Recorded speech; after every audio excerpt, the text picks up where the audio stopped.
Good evening to all.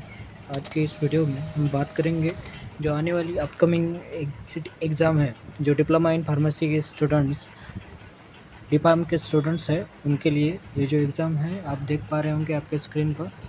तो ये कुल मिला के एक शेड्यूल है जो इस साल का जीपैट एग्ज़ाम होने वाला हो 8 जून 2024 को होने वाला है। तो वहीं पर आप अगर देख पा रहे होंगे तो diploma in pharmacy exit examination इस साल से भी लागू हो रहा है। और आपको ये एग्ज़ाम कब होगा तो 5 और 6 अक्टूबर 2024 को आपको ये एग्ज़ाम देना पड़ेगा। ऑल इंडिया में जितने भी डिप्लोमा स्टूडेंट्स हैं उनको ये एग्ज़ाम कंपलसरी है। इसका आपको क्या करना पड़ेगा, प्रिपरेशन करना ही पड़ेगा, या तो आपका लाइसेंस इसके अलावा नहीं आएगा। इसलिए आपको ये एग्ज़ाम देना मस्ट है, आपको इसका प्रिपरेशन करना मस्ट है। तो उसी पर चर्चा आज के इस वीडियो में हम बात करेंगे कुछ ऐसे एमसीक्यूज़ के बारे में जो कि आपको हेल्प करेंगे आपकी एग्ज़ाम के लिए, जो अपकमिंग आपकी एग्ज़ाम आने वाली है डिप्लोमा इन फार्मेसी के लिए जो एग्ज़िट एग्ज़ाम है। ऐसा नहीं कि ये जो वीडियो है वो सिर्फ एग्ज़िट एग्ज़ाम के लिए है, जो अदर्स एग्ज़ाम है जैसे फार्मेसी में जीपैट है, जैसे अदर एग्ज़ाम्स है, फार्मासिस्ट एग्ज़ाम्स अभी निकलने वाले हैं, तो उन सभी के एग्ज़ाम के लिए ये वीडियो आपको क्या करेगा, हेल्प करेगा। इसलिए आज से हम डेली क्या करेंगे, एमसीक्यूज़ की प्रैक्टिस करेंगे। जितने से ज़्यादा एमसीक्यू हमारे होते हैं वो इधर हम कवर करने का प्रयास करेंगे। तो आशा करता हूँ कि आप सभी लोगों को ये एक अच्छा वे नज़र आ रहा होगा कि जिससे हम अपनी प्रिपरेशन को एक मजबूती दे सकें और एग्ज़ाम में अच्छा स्कोर ला सकें। तो ठीक है, शुरू करते हैं आज के इस नए सेशन को। जल्दी से फटाफट से लाइक और सब्सक्राइब कीजिए और ज़्यादा से ज़्यादा बच्चों तक ये वीडियो क्या कीजिए, शेयर कीजिए। तो आज की इस वीडियो में बात करेंगे जैसे सुटिक्स के जो फार्मास्यूटिक्स सब्जेक्ट है, आपको डिप्लोमा इन फार्मेसी को है, जैसे डिग्री को है, जैसे एम फार्मेसी को है, ये ऑल कैटेगरीज़ में ये फार्मास्यूटिक्स के क्वेश्चन ज़्यादा से ज़्यादा एग्ज़ाम में पूछे जाते हैं। आप देख चुके होंगे कि अगर आपने जीपैट दिया है, आपने एक आध कौन सा भी एग्जिट एग्ज़ाम दिया है या फिर एग्जिट एग्ज़ाम तो अभी आया है, तो फार्मासिस्ट एग्ज़ाम दिया है, उसमें आपको ज़्यादा से ज़्यादा क्वेश्चन इसी सब्जेक्ट पर मिलेंगे। कुल मिलाकर एक कोर सब्जेक्ट माना जाता है फार्मेसी में, जिसमें आपको पूरा प्रिपरेशन करना रहता है। तो फार्मास्यूटिक्स में आप क्या बनाते हैं, डोसेज फॉर्म्स प्रिपरेशन करते हैं, उसके ऊपर जो भी एमसीक्यूज़ फ्रेम होते हैं वो यहाँ पर हम डिस्कस करेंगे वन बाय वन। उसका आंसर्स भी मैं आपको प्रोवाइड कर दूँगा। आपको सिर्फ इतना करना है कि ध्यान देकर पढ़ना है और वो एमसीक्यू याद रखना है। ओके, सो शुरुआत करेंगे हमारे आज के इस सेशन को। What is the purpose of tablet binder. तो फर्स्ट ऑफ ऑल आपको पता होना चाहिए कि टैबलेट में क्या क्या है। आप डिप्लोमा कर चुके हैं या फिर आप डिग्री कर चुके हैं तो आपको ये पता ही होगा कि टैबलेट में क्या क्या होते हैं।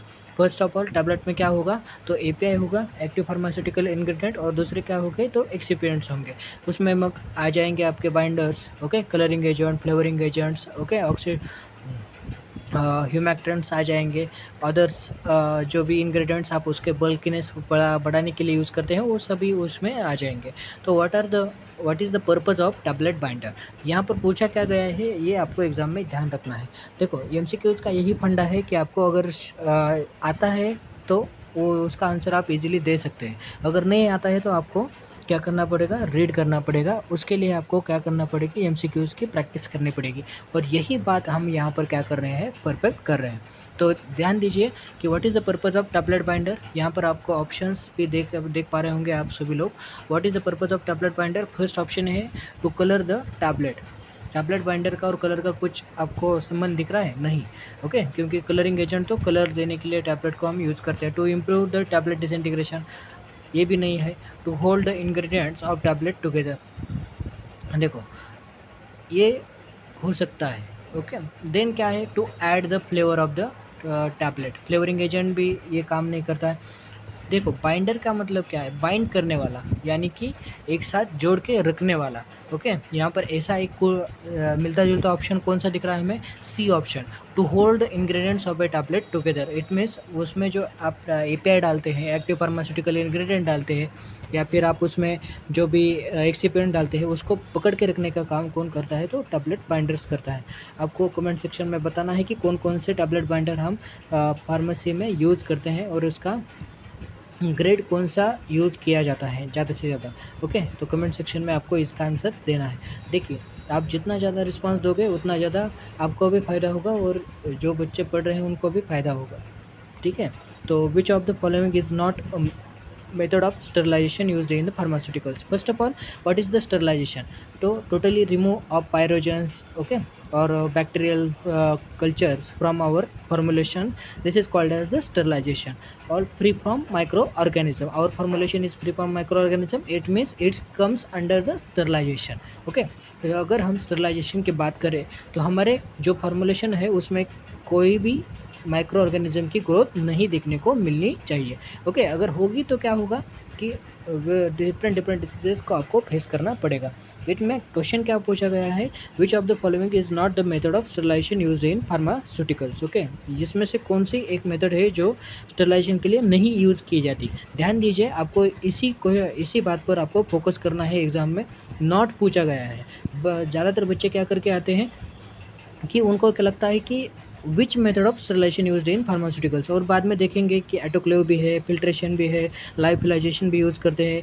तो आंसर क्या है, तो देखना पड़ेगा आपको कि इसमें क्या यूज़ किया है। यहाँ पर हमें जो नहीं है वो बताना है, not a method of sterilisation, यानी कि जो स्टरलाइजेशन का मेथड नहीं है वो आपको यहाँ पर क्या करना है, इंडिकेट करना है। उसमें कौन सा, देखो ऑटोक्लेविंग, इसमें तो हमें श्योर शॉट पता है कि ऑटोक्लेव क्या करते हैं, हम स्टरलाइजेशन के लिए यूज़ करते हैं। 121 डिग्री सेल्सियस ये इसका टेम्परेचर है। कितने आवर्स के लिए करते हैं आपको ये कमेंट सेक्शन में बताना है। फिल्ट्रेशन, ये भी एक स्टरलाइजेशन का मेथड है जिससे हम फिल्ट्रेशन करके जो भी अनवांटेड पार्टिकल्स है वो हम हमारे फॉर्मुलेशन से निकाल देते हैं। Okay, lyophilisation, it means our formulation converts into the solid form by freezing. Okay, तो इसमें आंसर क्या हो जाएगा, आप सभी लोगों को आंसर करना है माइक्रोवेविंग। मुझे पता है कि आपके स्क्रीन पर आंसर दिख रहा है, लेकिन आपको मैं एक्सप्लेनेशन के साथ ये बता रहा हूँ, इसलिए आपको ये वीडियो ध्यान से देखना है, माइक्रोवेविंग। और ऐसा नहीं है कि आप सोच रहे होंगे कि सिर्फ 10 MCQs है उससे हमारा क्या होगा। अरे आप डेली अगर प्रैक्टिस करते जाएंगे तो अगर 10 भी MCQs आप करते हैं तो एक महीने में कितने हो जाएंगे, 10 × 30। ओके, उतने MCQs आपके प्रिपेयर हो जाएंगे। तो इसलिए ऐसा मत सोचिए कि आपके 10 MCQs हो रहे हैं। डेली अगर प्रैक्टिस करेंगे तो आपके ज़्यादा से ज़्यादा MCQ हो जाएंगे। और जैसे जैसे एग्ज़ाम बढ़ती जाएगी, नज़दीक आती जाएगी, वैसे वैसे मैं सेशन में भी एग्ज़ाम जो MCQs है उसकी लेंथ बढ़ाता जाऊंगा, क्योंकि अभी मेरा भी जॉब है, इसलिए मैं प्रिपरेशन करने के लिए टाइम कम रहता है, इसलिए 10 MCQs अभी शुरुआत कर रहे हैं। Okay, then what is the primary purpose of a emulsifier in the pharmaceutical formulation. जो इमल्सिफायर है उसमें फार्मास्यूटिकल फॉर्मुलेशन में रोल क्या रहता है, इमल्सिफायर का रोल फार्मास्यूटिकल फॉर्मुलेशंस में क्या रहता है। तो पता है हमें, स्टेबिलिटी के लिए तो नहीं होगा, टेस्ट करने के लिए mask the taste of bitter drugs, it means जो भी कड़वाहट है ड्रग्स की वो बिटर टेस्ट मास्क करने के लिए, उसको डिक्रीज करने के लिए यूज करते हैं क्या, नहीं। To promote the absorption of a drug in the body, कुछ संबंध ही नहीं है। लेकिन ये लास्ट जो ऑप्शन है, to aid in the dispersion of immiscible liquids, ये आपको क्या हो जाएगा, आंसर यहाँ पर आपको देखने को मिलेगा। देन है what is the function of preservative in pharmaceutical preparation. जो भी प्रिजर्वेटिव आप बोलते हैं कि प्रिजर्वेटिव यूज़ किया है, जो भी फार्मास्यूटिकल फॉर्मुलेशन ख़राब ना हो, इसके लिए आप जो भी यूज़ करते हैं उसको हम क्या करते हैं, प्रिजर्वेटिव कहते हैं। इससे क्या होता है, जो आपका प्रोडक्ट है वो ज़्यादा से ज़्यादा समय तक क्या होता है, टिकता है, या फिर उसमें कोई माइक्रोबियल ग्रोथ आपको देखने को नहीं मिलती, या फिर वो खाने लायक होता है। ओके, मैं यहाँ पर जानबूझ के एक वर्ड यूज़ कर रहा हूँ, खाने लायक होता है। ओके, यानी कि आप उसको अगर यूज़ करेंगे तो वो सेफ नहीं है। आप ज़्यादा से ज़्यादा फॉर्मुलेशन आप मार्केट में देखोगे तो क्या है, जो it is made up with the efficiency, safety and efficacy, it means वो पेशेंट को सेफ हो और एफिकेशियस हो तो ले सके। Okay, what is the function of preservative in the pharmaceutical preparation. अभी मैंने इतना डिस्क्रिप्शन बताया तो आपको इसका आंसर भी देने आना चाहिए। To enhance the drug potency, no. Okay, drug potency बढ़ाता है क्या, नहीं। To extend the shelf life of a product, हाँ ये हो सकता है कि शेल्फ लाइफ बढ़ाता है, उसकी लाइफ पीरियड बढ़ाता है। ओके, ये इसका क्या है, आंसर है। To improve the drug solubility, drug solubility बढ़ाता है क्या, नहीं। ड्रग बायोबिलिटी बढ़ाता है क्या, नहीं। ये दो ए, सी और डी कैंसिल हो जाएंगे, उसका आंसर हो जाएगा to extend the shelf life of a product. कैसे पढ़ाता है मैंने आपको बता दिया है। What is the purpose of coating in the tablet manufacturing, coating का क्या रोल है। ओके, टैबलेट में आप अगर देख पा रहे होंगे कि अगर आपने मार्केट से टैबलेट लिया तो एक आप अगर हाथ में लेंगे उसको तो ये कैसे लगेगा, एक स्मूथ सरफेस आपको क्या होगा रियलाइज़ होगा। तो क्या रोल है उसका आप भी बता सकते हैं कि to prevent the tablet disintegration, tablet disintegration prevent होता है क्या, नहीं। To improve the tablet hardness, to enhance the tablet hardness, उससे कोटिंग करने से हार्डनेस बढ़ता है क्या, नहीं। ओके, क्योंकि ऊपर का लेयर से बनता है। To improve the tablet appearance and saleability, okay, ये हो सकता है क्योंकि आप देख सकते हैं कि टैबलेट का अपीयरेंस क्या होता है, इससे एनहांस होता है। देखिए, अगर आप एक हाथ में टैबलेट लेंगे जो बिना कोटिंग वाली है और एक हाथ में टैबलेट लेंगे जो कोटिंग वाली है, तो उसमें से आपको कौन सा अच्छा लगेगा, तो कोटिंग वाली, क्योंकि उसमें कोटिंग होता है, स्मूथनेस होता है, बाद में सोलिबिलिटी भी उसकी अच्छी होती है। Okay, to marks the better test of drugs, ये भी आंसर नहीं होगा। Which of the following is the method used in the granulation in the pharmaceutical manufacturing. Okay, जो आपको नीचे दिए गए ऑप्शंस है उसमें से क्या बताना है कि which method is used for granulation in pharmaceutical manufacturing. Okay, granulation के लिए आपको कौन सा मेथड यूज़ करना है। ओके, तो इसमें कौन सा ऑप्शन है, देखो, compression, sieving, milling, fluid bed drying. Okay, ये FBD, ओके, FBD ये इसका आंसर है, याद रखना है आपको। और ये ज़्यादा से ज़्यादा फार्मास्यूटिकल इंडस्ट्रीज़ में यूज़ किया जाता है। अगर आप फार्मा इंडस्ट्री में जॉब करना चाहते हैं तो आपको ये FBD आना चाहिए। ओके, याद रखिए, इसका प्रिंसिपल, वर्किंग और प्रोसीजर आपको क्या करना है, प्रिपेयर करके लेना है। What is the function of surfactant in pharmaceutical formulation, जो भी सर्फैक्टेंट्स है उसका क्या रोल होता है आपके फार्मास्यूटिकल फार्मूलेशंस में। ओके, टैबलेट्स, इसमें ओरल सॉलिड डोसेज फॉर्म में। तो what is the role of surfactant, to reduce the surface tension and aid in the dispersion. Okay, to reduce the surface tension, surface tension कम करने के लिए हम क्या करते हैं, सर्फैक्टेंट्स यूज़ करने हैं। आपको कमेंट सेक्शन में बताना है कौन सी ऐसे दो सर्फैक्टेंट्स है और ज़्यादा से ज़्यादा यूज़ किए जाते हैं। और 20 इसका लॉन्ग फॉर्म क्या है ये आपको बताना है। Okay, twin 20 TWEN। ओके, इसका लॉन्ग फॉर्म क्या है आपको बताना है।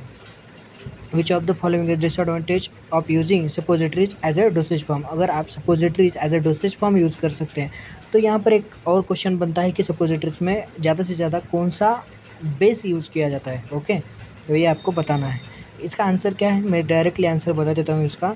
दे have the slow onset of action. Okay, इसका डिसएडवांटेज क्या है, तो इसका स्लो ऑनसेट ऑफ एक्शन है, ये जल्दी एक्शन नहीं देता है। इसका एक्शन होने के लिए आपको बॉडी में टाइम लगेगा क्योंकि इसका जो बायोबिलिटी है वो स्लो है। In pharmaceutical compounding what is the purpose of levigation, levigation का क्या पर्पज़ है फार्मास्यूटिकल कंपाउंडिंग में, तो यह इसका आंसर क्या हो जाएगा, to reduce the particle size by grinding with the solvent. Particle size क्या करना है, रिड्यूस करना है, क्योंकि देखो जितना पार्टिकल साइज रिड्यूस होगा उतना वो सोल्युबिलिटी एनहांस होगा। ओके, उसका हम इजीली क्या कर सकते हैं, डोसेज फॉर्म में कन्वर्ट कर सकते हैं। इसलिए आपको क्या यूज़ करना पड़ेगा, लेविगेशन, ये टेक्निक यूज़ करना पड़ेगा। ओके, देन लास्ट क्वेश्चन आज का हमारा है, what is the primary function of humectant in pharmaceutical formulation. Humectant बोले तो आपको क्या नज़र आना चाहिए, humectant it means to retain the moisture. जहाँ पर भी आपको ये वर्ड दिखेगा ह्यूमेक्टेंट्स, ह्यूमेक्टेंट्स, इसका आपको एग्जांपल्स भी बताना है कि ह्यूमेक्टेंट्स क्या होते हैं। Okay, what is the primary function of humectant in pharmaceutical formulation, to increase the tablet hardness, no. Okay, increase the tablet disintegration, no. To prevent the microbial growth, no.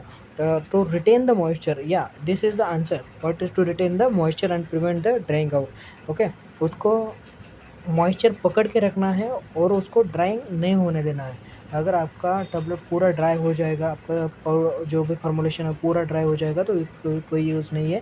उसमें आपको क्या करना पड़ेगा, मॉइस्चर कंटेंट रहना पड़ेगा।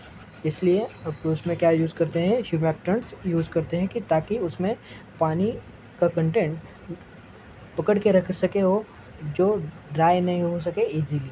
अगर dry हो गया तो ये आपके लिए किसी काम का नहीं होगा, उसका आप यूज़ नहीं कर सकते। ऐसे फॉर्मुलेशंस में आप ह्यूमेक्टेंट का यूज़ करते हैं। आशा करता हूँ कि आज के जो MCQs है आप सभी लोगों को पसंद आए होंगे। जैसे ही डे बाय डे जैसे आपका एग्ज़ाम नज़दीक आता है हम एमसीक्यूज़ की लेंथ भी बढ़ाते चलेंगे। ऐसे ही सेशंस को देखने के लिए लाइक कीजिए और सब्सक्राइब कीजिए। आज से हम जो एग्ज़िट एग्ज़ाम का जो प्रोग्राम शुरू कर रहे हैं, ज़्यादा से ज़्यादा उसका लोग उसको फॉलो कीजिए, सब्सक्राइब कीजिए और ज़्यादा से ज़्यादा स्टूडेंट तक ये चैनल भेज दीजिए, क्योंकि आप देख पा रहे होंगे कि मार्केट में इसके ज़्यादा बुक्स भी अवेलेबल नहीं है और आपको प्रिपरेशन करने के लिए टाइम भी बहुत कम है। तो आपको ज़्यादा से ज़्यादा एमसीक्यू की अगर प्रैक्टिस करें तो एग्ज़ाम ईज़िली क्रैक हो सकता है। चलो बेस्ट ऑफ लक, मिलेंगे नेक्स्ट वीडियो में।